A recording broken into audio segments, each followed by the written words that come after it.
Hey everybody, hope you're doing amazing. I hope you're healthy and you're happy.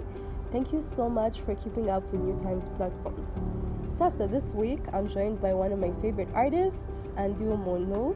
He recently ran a half marathon in the Kigali International Peace Marathon, and he was pushing himself so hard and it was so inspiring. I just could not wait to talk to him about the whole experience.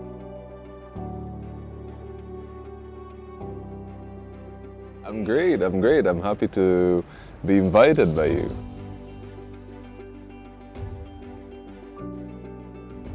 The experience was good but challenging. You know, the whole challenge started on the 4th of May. It was, I was with my brother, Yvan Bravan, the late YB. And it was a visit that I had paid to him. We were home celebrating his late birthday. So we were thinking of starting to challenge each other of how we can actually attend or challenge ourselves to a difficult physical challenge. So he picked up to start going to the gym, and me, I was going back to the gym at that time, but I picked the marathon. So that's how the idea of the marathon started.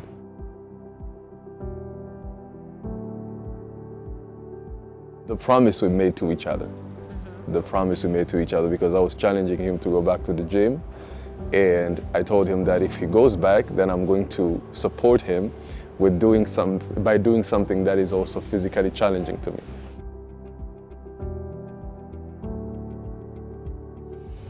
He did. Slightly before he got sick, he did. He had started, but you know, going to the gym is a journey. It's not one event. You know, you gotta go on Monday, you gotta go Tuesday, you gotta go Wednesday, and keep on. You know, it's more of a lifestyle. It's more of a lifestyle change than an actual one event. You know, so and then unfortunately he went back to heaven. So I had my accomplishment to make it happen. So that's how the idea came.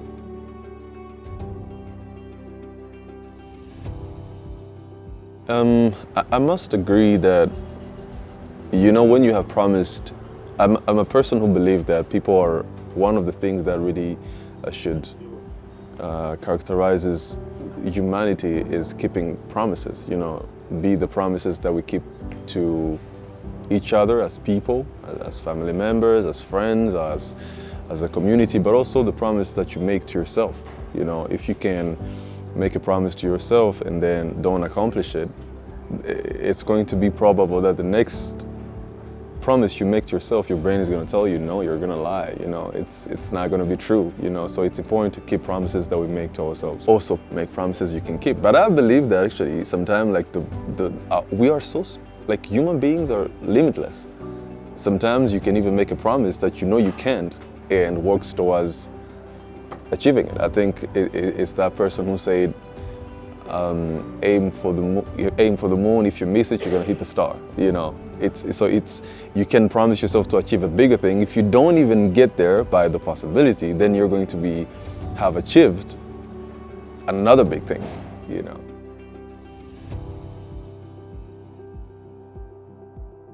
I think that I had to find time.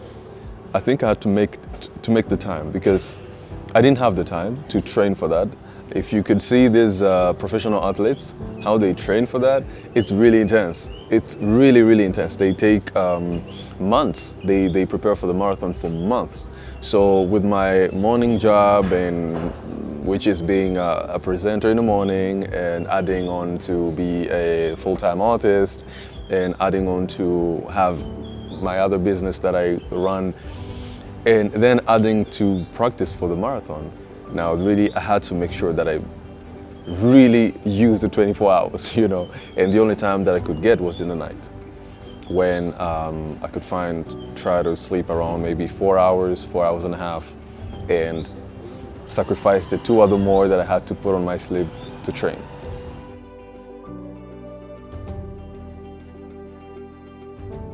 First of all, I think that it's healthy health-wise, I think that it's important to include any physical activity in your day that you do willingly, not the one that you, let's say, some people work on the field and their day includes quite a number of physical activities, you know, let's say on the construction field or whatever field that you might be in. Already your work is a type of work that really requires a physical activity.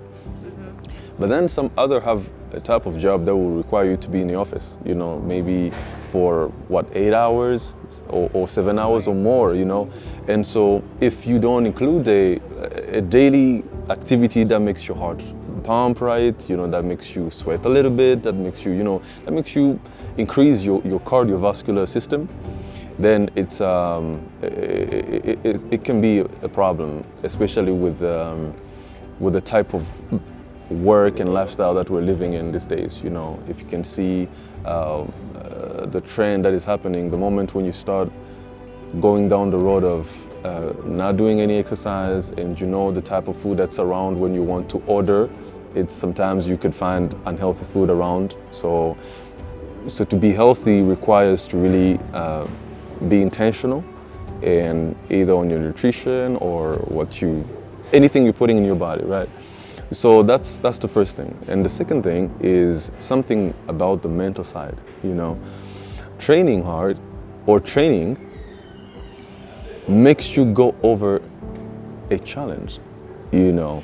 So because you're going to say, let's say I'm going to lift this much weight, or I'm going to walk this amount of Time on the treadmill, let's say I'm going to run this far, you know. So it's just you're putting a challenge in front of yourself and looking at yourself go through the journey of actually making that challenge a possibility. It's just not sport.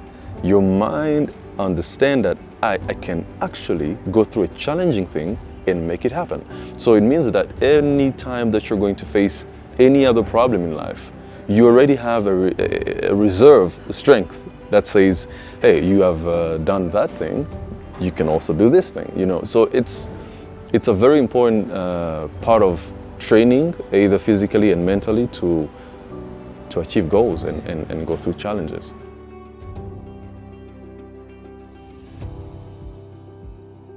Before, I was not a marathon runner at all. I was a gym person, go and lift and do quite of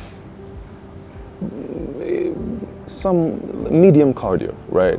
But when we start to go into the marathons, we're speaking of 2-hour non-stop run, you know, on a very high pace. So then I really had to unlearn a lot of things about the physical training. You know, I had to learn what to eat, I had to learn what to wear, I had to learn how to rest, I had to learn how to... It was a new world that I was really experiencing. It has been good for my health, especially on the mental side, by the way. I would say especially on the mental side, because if you're at 2 a.m., if you're training at 2 a.m., there's nobody in the streets, you know. Everybody's telling you, hey, you should go back to sleep, hey, it's too late, it's not, don't do that, you know, and nevertheless you do it.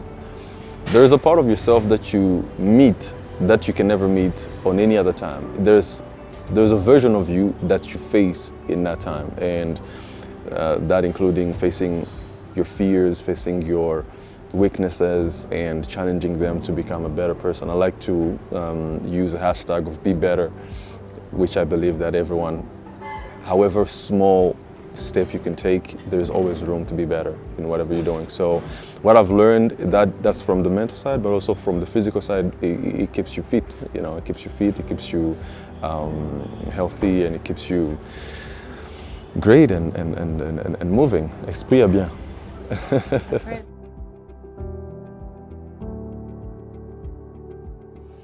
When in the gym, you are training for maximum 45 minutes in the gym. You're lifting weights, you're training from one place.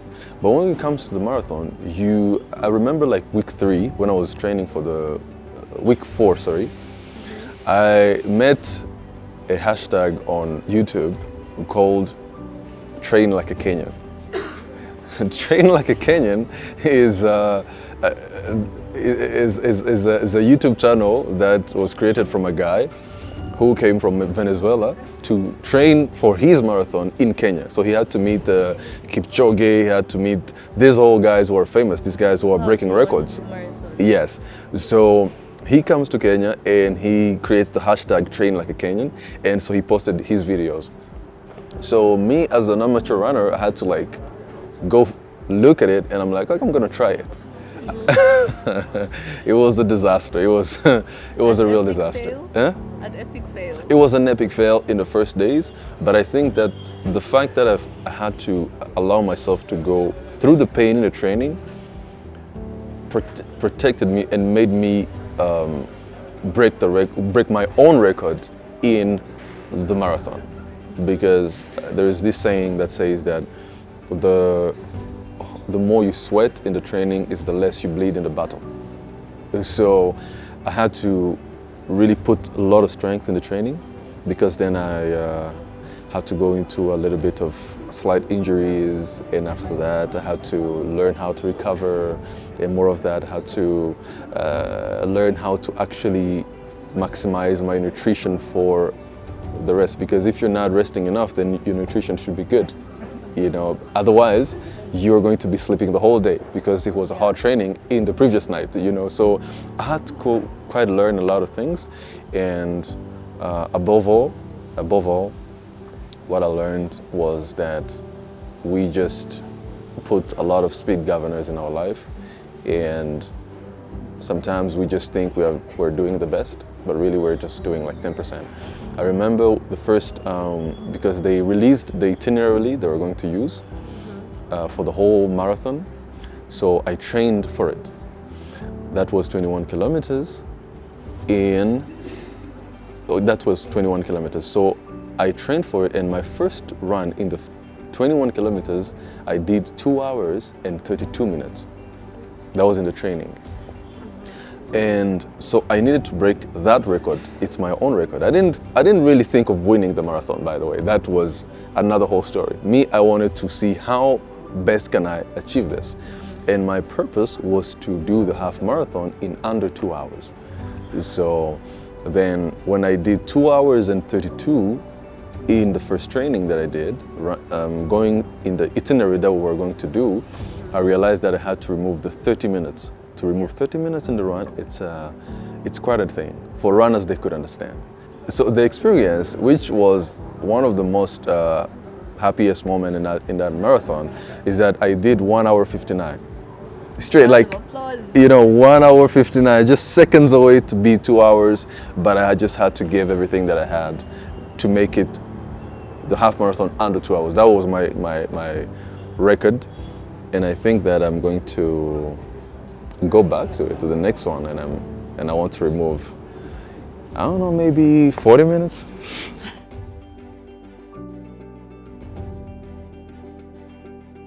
And by the way, sometimes when you start, you're a motivator, but in the middle of it, the motivation is gone. It's something that's actually a surprising thing that I had to learn along the way. You know, when you, like everyone else, on your first day on the job, you know, you got to put your favorite clothes, get ready, because the morning it's the first day on the job, you know, excited.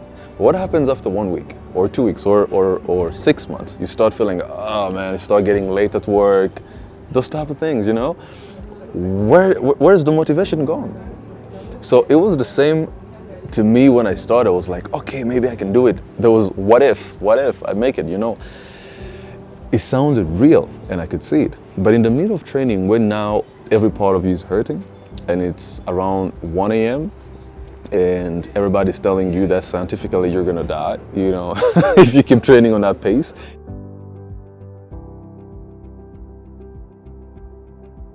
Everything goes threatening, because you get to a moment where you really are tired, like the body is just not getting it. So then what goes from motivation is just slightly thinking, why did I start in the beginning? You know, like, why did I start? And always asking yourself, why did you start in the beginning? Why brings the drive? So somehow it's about being driven. It's about understanding that how can I start fueling myself as I go, you know, and that's the moment which you take a little bit of time and think.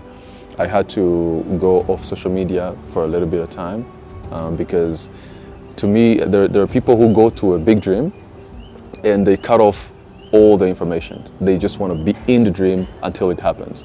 And there are also other people that start a dream or a big goal and they want to take breaks in the middle.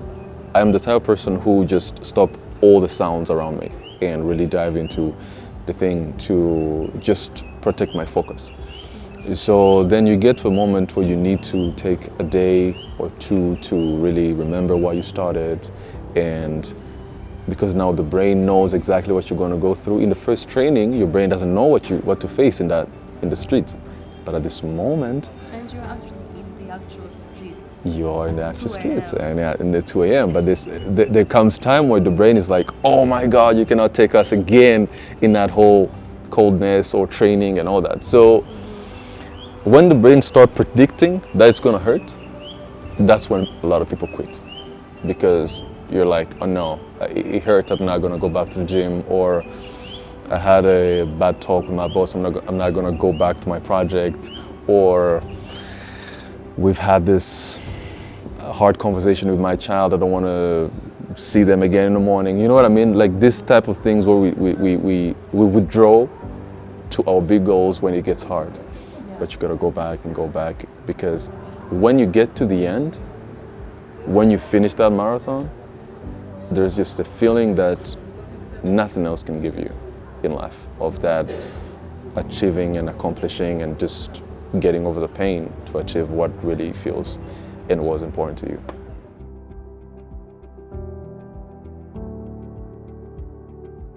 I don't listen to music when I work out usually. What's your boost? I like to hear myself.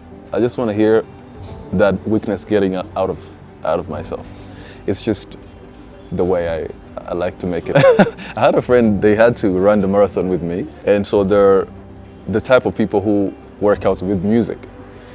So on kilometer around like 18 or 16, they were tired, and so the music stops, like the battery ran off. You should have seen their face. It's that time when you ask yourself, what if the music stops? Then am I ready to hear the voices inside my head? So I think that's why when I work out, I don't like to listen to music. I just want to let myself speak. Sometimes we just don't want to let our brain speak. Let your mind speak, tell you your fears, tell you your weaknesses. I just want to have a conversation with my mind when I work out. That's my belief, personally.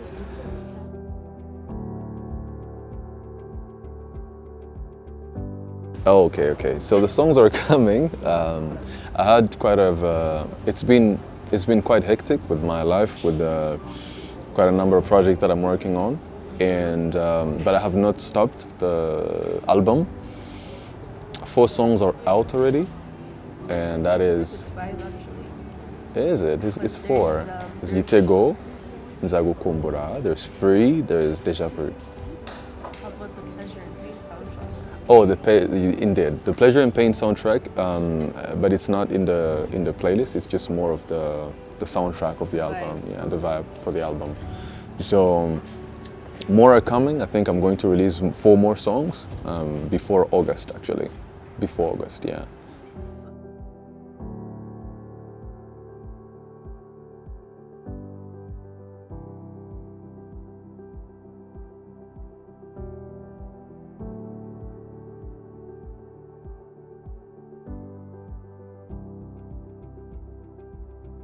Thank you so much for keeping up with our platforms and this interview. Special thanks to Phil's Coffee Studio for letting us use the space to film the interview, and see you next time we decide to do this. Take care.